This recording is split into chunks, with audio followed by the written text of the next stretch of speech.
हमारी दिव्य ज्योति प्रभु शरणे समर्पी दइए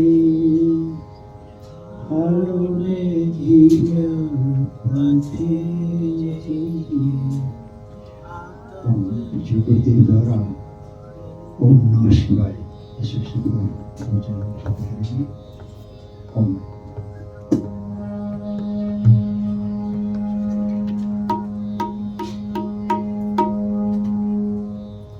कृष्णाय वासुदेवाय हरे परमात्मने प्रणतक्लेशनाशाय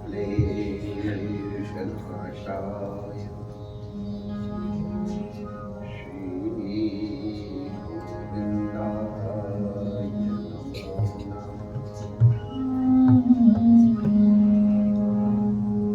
ये घड़ी तो माया आच्छादित हो गई है, हमें कौन सतर्क करेगा। घड़ी घड़ी घड़ी की भगवत निहारी।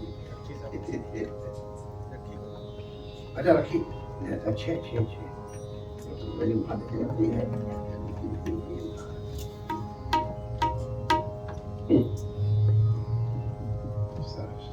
तो वैसे ही बड़े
शंकर भगवान की जय। पूज्य सद्गुरुदेव भगवान की जय।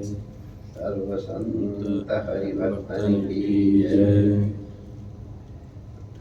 नमः शिवाय महामंत्र की जय। आज के आनंद की जय। जय जय श्री राधे।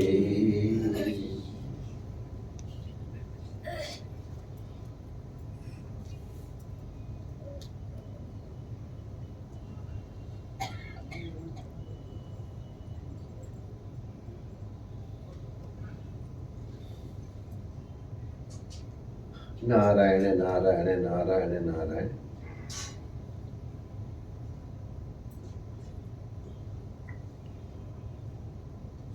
नमः शिवाय मंत्र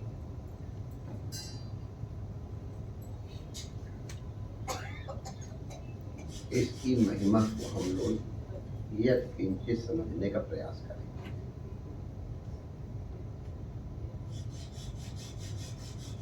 सबसे पहले तो ये आप बुद्धि में निश्चित रूप से धारण कर लें,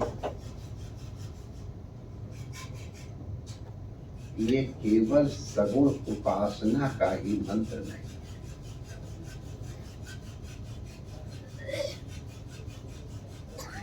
ये डमरू वाले, बैल की सवारी करने वाले, जटाजूटधारी, गौरीपति, गंगाधर, ये भोलेनाथ का ही मंत्र है। इस भ्रांति में हम लोगों को नहीं रहना चाहिए, प्रेमपुरी के सत्संगियों को विशेष रूप से।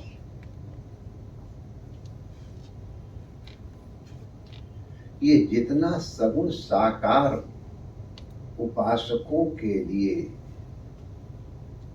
आधार है,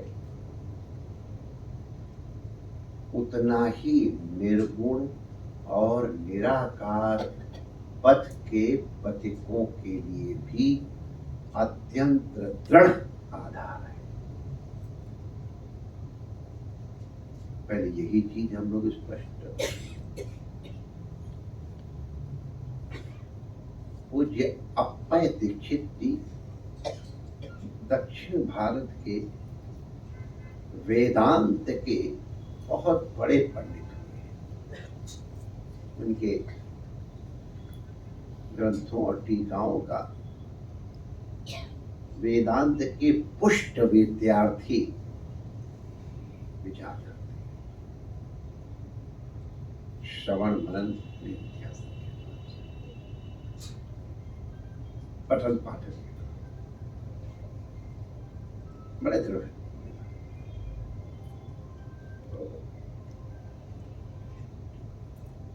अप्पय दीक्षित जी को इस नमः शिवाय मंत्र का,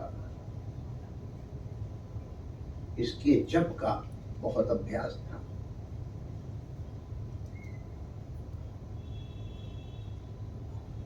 बड़ी भावना पूर्वक जप करते थे। ऐतिहासिक घटना है, हिस्ट्री, देश काल भी सब आप गणित लगा सकते हैं। उनके वेदांती शिष्यों ने, गुरु शिष्यों का जब तक आपस में कुछ इस तरह का बौद्धिक टकराव न हो तब तक ही कुछ आगे बढ़ता है। वादे वादे जायते तत्वोत्था।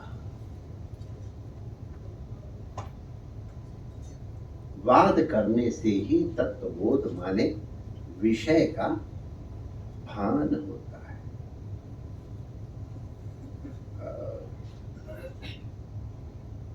अब हमारे गिरीश भगवान कहते कोई बात इस तरह की आया करे तो बता दिया करो, इसलिए बता रहे हैं। ये जो परस्पर विचार होता है, इसको हमारे यहाँ कथन को कथा कहते हैं। कथा ये कथा तीन तरह से, एक कथा को वाद कहते हैं, दूसरी तरह की कथा को जल्प कहते हैं, और तीसरी तरह की कथा को विदंडा कहते हैं। तो वाद कथा प्रायः गुरु और शिष्यों के बीच होती है, या दो समदर्शन वाले विचारकों के मध्य। तो इसमें चर्चा का विषय केवल तत्वबोध है। तत्वबोध के लिए कथा या चर्चा की जाती है। इसमें सब न्याय तर्क ये सब लगते हैं। हम अपनी बात कहते हैं और उसको प्रमाण से प्रस्तुत करते हैं।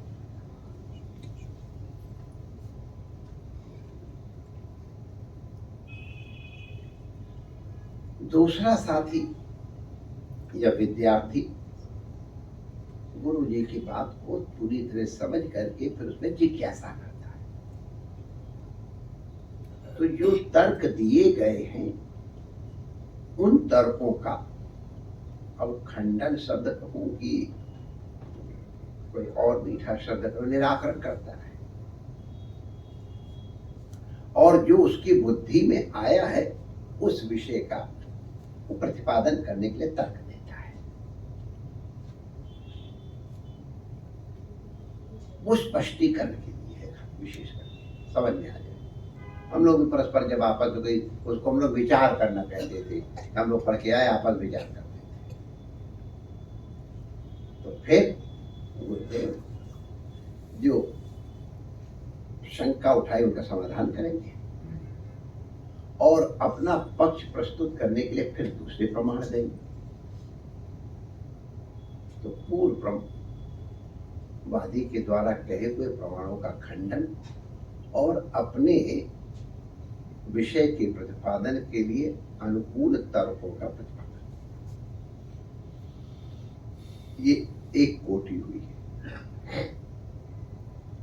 इसी को सोचे गुरु जी आपने बताया ठीक है, लेकिन इसमें ये शंका है, योगी शिष्य गुरु को पढ़ाता है, सच्ची बात। तो विद्या आती ही है जब पढ़ाओ, पढ़ते समय कहीं कुछ आता होता, पढ़ाते समय तो फिर वो प्रश्न करेगा, तो फिर गुरुदेव उसकी शंका का समाधान करेंगे और नए तथ्य देके अपने पक्ष।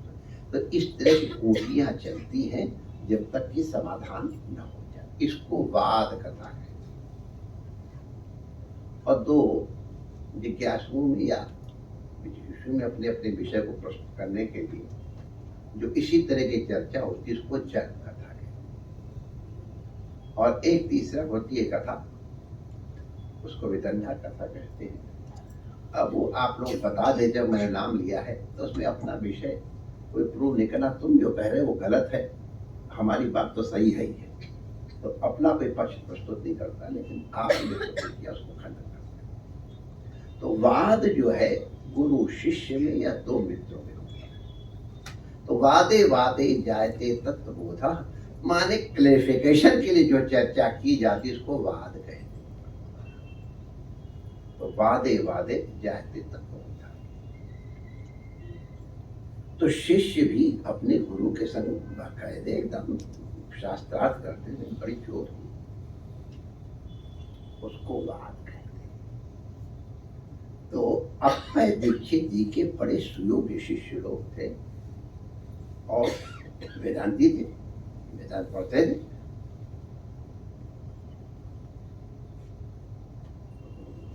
अब वो बात नहीं कहते। उनका गुरु जी, आप तो वेदांती हो, ये क्या नमः शिवाय करते रहते हो।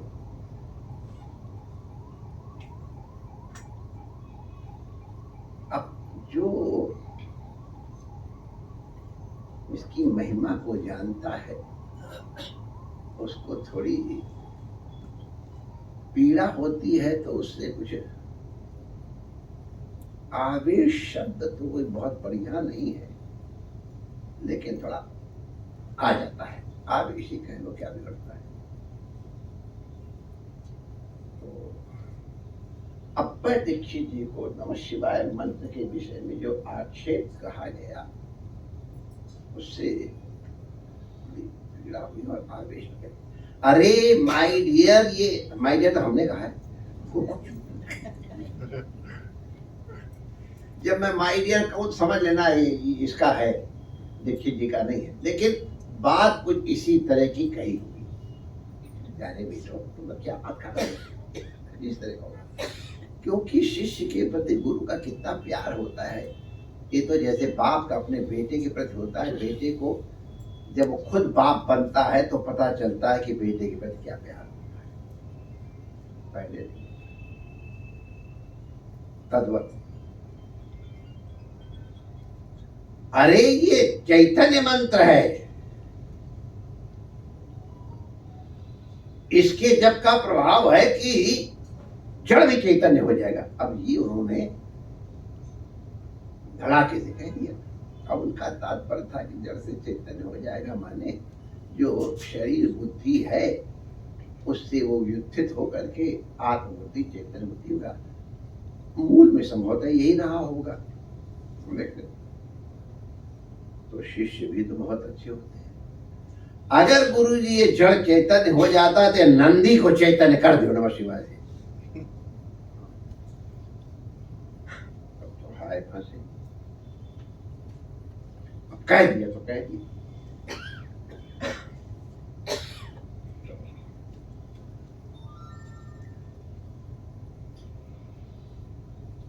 नमः शिवाय मंत्र का ही आश्रय करके और अप्पय दीक्षित जी ने उसका जप शुरू किया। और नंदी के आगे, वो पाषाण नंदी, उसके आगे घास डाल दी। जब चलता रहा, सवेरे जब जब हो करके श्री दीक्षित जी स्नान और संध्या के लिए गए तो कुछ गड़बड़ हो तो विद्यार्थियों ने उनके उसमें ताला लगा दिया। गुरु जी जब लौट के आए तो शिष्य रोना नहीं था, तो देखा घास वहां साफ है और खाली साथ कोई उठा के भी ले गया, यदि ताला लगा तो उठा नहीं ला सकता है। उसके पीछे गोबर भी पड़ा हुआ था। शिष्यों को विश्वास हो गया कि नमः शिवाय मंत्र जड़ की ऐतिहासिक घटना बता रहा हूं और एक वेदांती का अनुभव बता रहा हूं, वेदांत के शिष्यों के मध्य। इसलिए जैसे हमने कहा कि नमः शिवाय मंत्र केवल सगुण साकार वालों का मंत्र नहीं है, निर्गुण निराकार के उपासक भी इस मंत्र का अनुष्ठान करते हैं। हमारे यहाँ ये सब विद्यार्थी लोग जो हैं पढ़े लिखे, ये कहते लक्षण प्रमाणाभ्याम वस्तु सिद्धि न खलु कथन मात्रेण। आपने खाली कह दिया और हो गया, हमने मान लिया। अरे कोई लक्षण प्रमाण बताओ। अच्छा मैं ध्यान रखूंगा।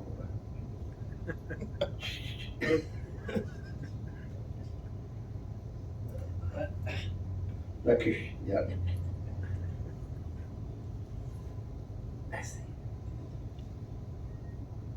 अगर होश में रहे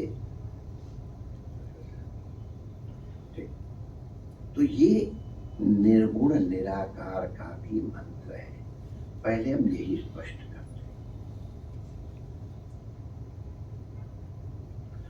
मांडूक्य उपनिषद में शांतम शिवम अद्वैतम चतुर्थेयम मन्यन्ते ये पाठ है। इसकी व्याख्या वही अवलोकन की है। नृसिंहतापनी उपनिषद, ये हमारे वो उपनिषद है जिनको हमारी संप्रदाय ने स्वीकार किया है। नृसिंहतापनी उपनिषद में शिवोद्वैतः ओंकार आत्मैव,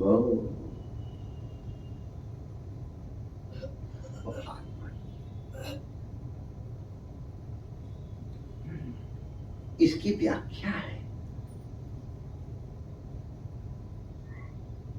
तो व्याख्या या तो वहां देख लें या फिर किसी और से पूछ लें अगर जरूरत हुई। और ये भवानी शंकर का भी मंत्र है। डमरूधारी, जटाजूटधारी, गंगाधर, उमापति, कैलाशपति और करुणा सागर और भोले भी और भाले भी। उनकी स्तुति के लिए वेद के पहला भाग है संहिता भाग, फिर दूसरा भाग है ब्राह्मण भाग है, तीसरा भाग है आरण्यक भाग है और चौथा उपनिषद भाग है। ये 4 भाग। ये नमः शिवाय मंत्र को, ये मंत्र किसी पुराण का मंत्र नहीं है, ये ब्राह्मण भाग का मंत्र नहीं है, ये किसी उपनिषद का प्रोक्त मंत्र नहीं है, ये खास संहिता में आया है, इसलिए वेरी इंपॉर्टेंट। इस संहिता भाग में प्रोक्त मंत्र बहुत थोड़े हैं। नमः शंकराय च मयस्क, नमः संभवाय च मनोभवाय च, अभी हम मुगल स्तुति में गाया ही था। तो नमः संभवाय च मनोभवाय च नमः, शंकराय च मयस्कराय च नमः, शिवाय च शिवतराय च। तो जो चा का पाठ है वो चा माने शिवाय के साथ भी नमः लगाओ और शिवतराय के साथ भी नमः लगाओ। तो शिवाय नमः ये संहिता भाग में दृष्ट, हम लोग दृष्ट या श्रुत शब्द का प्रयोग करते हैं, सुना गया है या उसका दर्शन किया गया है। ये संहिता भाग में श्रुत और संहिता भाग में दृष्ट मंत्र है। तो ये पंचाक्षर मंत्र है। चूंकि वेद मंत्र है इसलिए इसमें ओंकार को जोड़ा जा सकता है। तो नमः शिवाय पंचाक्षर मंत्र है और इसी पंचाक्षर मंत्र में भगवान जगत गुरु शंकराचार्य जी के प्रधान शिष्य ने व्याख्या की है नमः शिवाय। और वो नागेंद्र हाराय च, ये उसमें ना से ही शुरू किया गया है। मंदाकिनी सलिल इत्यादि नमः शिवाय एक एक अक्षर के द्वारा शिव स्तुति की गई है। तो वहां भी पंचाक्षर ही है, नमः शिवाय। लेकिन चूं तो ये पंचाक्षर मंत्र है, वेद मंत्र होने के कारण इसमें अगर ओंकार को जोड़ा जाता है तो ये षडक्षर मंत्र। तो जिनको अधिकार है वो षडक्षर मंत्र का उच्चारण करें और जिनको अधिकार नहीं है वो पंचाक्षर मंत्र का उच्चारण करें। जैसा हमने आप लोगों से निवेदन किया है, नृसिंहतापनी उपनिषद में शिवोद्वैतः ओंकार आत्मैव जो कहा है ना, तो ओंकार में हम सब लोग जानते हैं आकार है, उकार है, मकार है, नाद है और विद्युत है। वही नमः शिवाय में भी नकार है, मकार है, शिकार है, वकार है और यकार है। इस मंत्र को संपूर्ण और अवयव के रूप में हर प्रकार से सजीव माना जाता है। भगवान के चरण भी भगवान हैं और भगवान का विग्रह भी भगवान है। तो इसलिए नमः शिवाय में ना का भी अगर ध्यान जब करते हैं तो शिव का ही भाव करते, तो शिव मंत्र नमः शिवाय ही।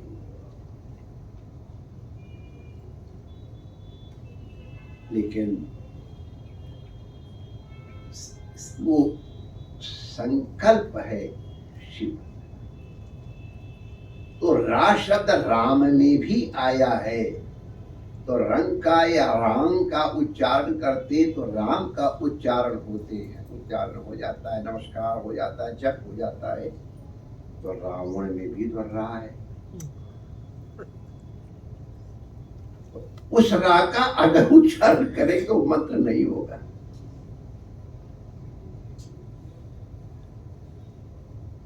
ध्यान रखने की बात। इसीलिए तज्जपस तदर्थ भावनम।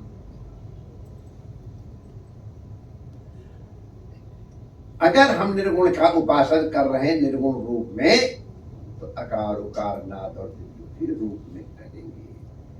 और अगर सगुण उपासना के रूप में करें, शिवाय या दोनों एक हैं। नमः शिवाय में कहो चाहे ओंकार कहो, अभेद है। अभी अभी हम लोगों ने नृसिंहतापनी उपनिषद का प्रमाण दर्शन किया है। तो ये जप कहते हैं कि वो जपते रहो, ठीक है, वो कल्याण करता है, ठीक है, हम उसको खंडन नहीं करते। लेकिन आदेश है तज्जपः तदर्थ भावनम। जिसका जप करो उस अर्थ का भी भावना करनी चाहिए। अगर हम निर्गुण निराकार की भावना करके जप कर रहे हैं तो चाहे प्रणव की उपासना करो और चाहे नमः शिवाय की उपासना करो, निर्गुण निराकारत्व की अनुभूति और उपलब्धि हो। और अगर ओंकार का उच्चारण श्री कृष्ण के विग्रह के रूप में करो तो क्रीभूवाचको शब्दः णस्य निर्वृत्तिवाचकः तयोरेकं परब्रह्म कृष्ण इत्यभिधीयते।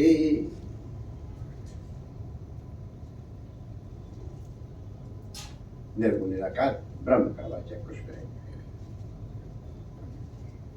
सत्ता, भू माने क्री माने भू सत्ता, और श्रा आनंद।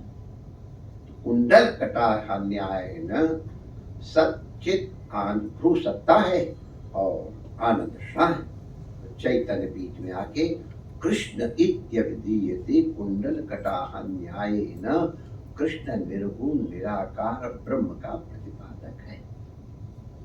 और उसको जब हम वंशी विभूषित करा नवनीरवधारा पीतांबरा तरुण बिंब फलाधरोष्टा पूर्णेन्दु सुंदर मुखात अरविंद नेत्रात् कृष्णात् परम किमपि तत्त्व हम न जाने।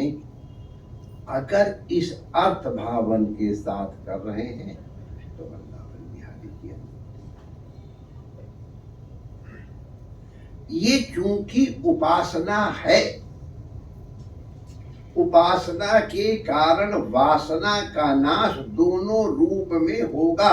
निर्गुण उपासना उपासना है, सगुण उपासना उपासना है। बिना उपासना के वासना का नाश नहीं होगा। और जब तक वासना का नाश नहीं होगा, सिर के बल खड़े हो जाओ, कभी भी अद्वैतानुभूति नहीं।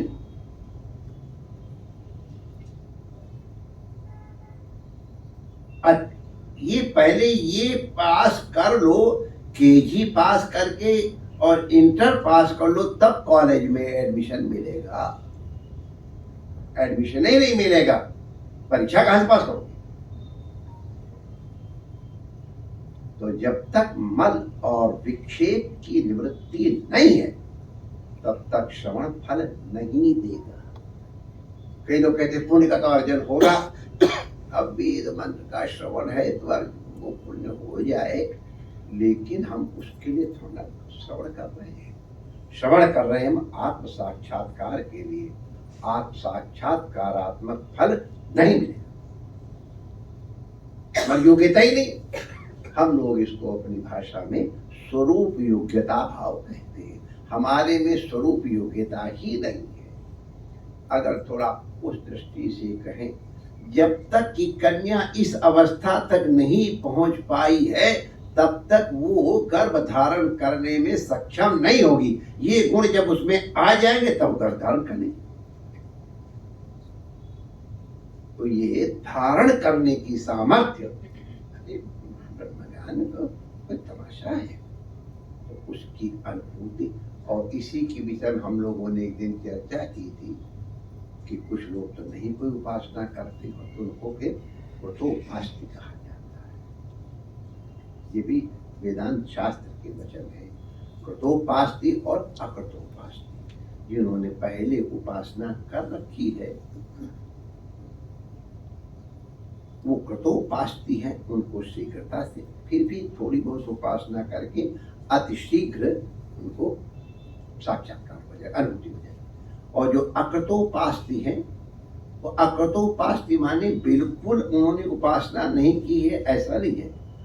पूर्ण उपासना के अभाव में, विक्षेप की सर्वथा निवृत्ति के अभाव में, ज्ञान में थोड़ा समय लगे। तो कृतोपास्य अकृतोपास्य।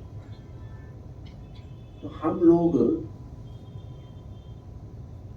कृतोपास्य और अकृतोपास्य दोनों के लिए ही उपासना आवश्यक है। निर्गुण उपासना कर लो, चाहे सगुण कर लो। अब क्योंकि हम लोग उस तरह के हैं, इसलिए कहते हैं सगुण उपासना जरा इजियर है, निर्गुण उपासना थोड़ा कठिन है। अब हर आदमी अपनी ही दाल को कहता है ये बढ़िया क्वालिटी की है। तो जो उसका अधिकारी है, जो उसका अधिकारी है उसके लिए है। तो माय डियर, नमः शिवाय मंत्र निर्गुण उपासकों के लिए भी है और सगुण उपासकों के